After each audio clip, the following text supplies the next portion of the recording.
Buenas noches, soy Cristóbal Cosme Montaño del grupo 9161 de la materia Antecedentes de la Psicología. Eran 5 preguntas que hay que contestar. La primera es, ¿cuáles crees que sean los principales aportes de la teoría de la evolución a la psicología? Bueno, existen muchos aportes de la teoría de la evolución, pero vamos a ejemplificar algunos. Por ejemplo, la teoría de la evolución nos pone como sus premisas cómo los animales heredan a sus hijos ciertas cualidades para sobrevivir. Por medio de la psicología se intentó averiguar cómo es que esas habilidades pasaban a los hijos, cuáles eran las habilidades que se quedaban.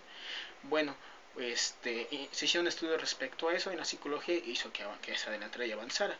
Otra de ellas era la herencia. ¿Qué tipo de cualidades eran las que pasaban de padres a hijos? Y eso también se trató bueno, por medio de la psicología, de clarificar. Dice, ¿cómo se ejemplifica cómo se aplican los principios de la teoría de la evolución darwiniana al ser humano?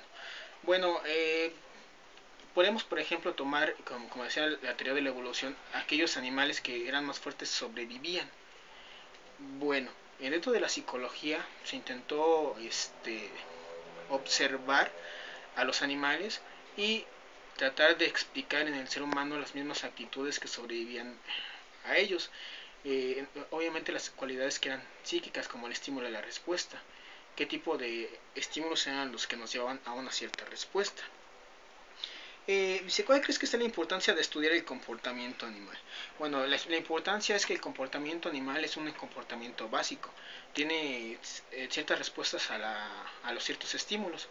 Y el hombre, por ejemplo, también llega a tenerlos. Se hizo una comparación del comportamiento animal al comportamiento humano.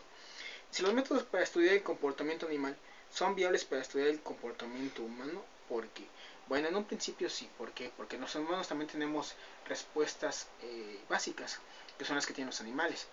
Pero a diferencia de los animales, los hombres comenzamos a tener habilidades, aprendemos, cosa que los animales no hacen. Y se menciona un ejemplo de comportamiento humano semejante al animal y un ejemplo diferente. Bueno, los ejemplos se pueden ver en los niños pequeños, que son los que todavía no aprenden habilidades, porque ellos, por ejemplo, cuando tienen hambre lloran, cuando tienen miedo lloran o gritan. Tienen reacciones a ciertas cosas que pasan en el ambiente, que son respuestas muy básicas, en las que son parecidas a los animales.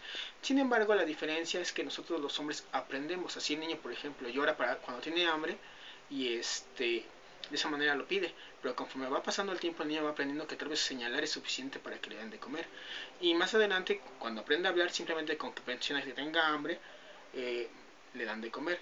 Es un ejemplo de cómo es la diferencia entre los animales y los humanos. Bueno, muchas gracias.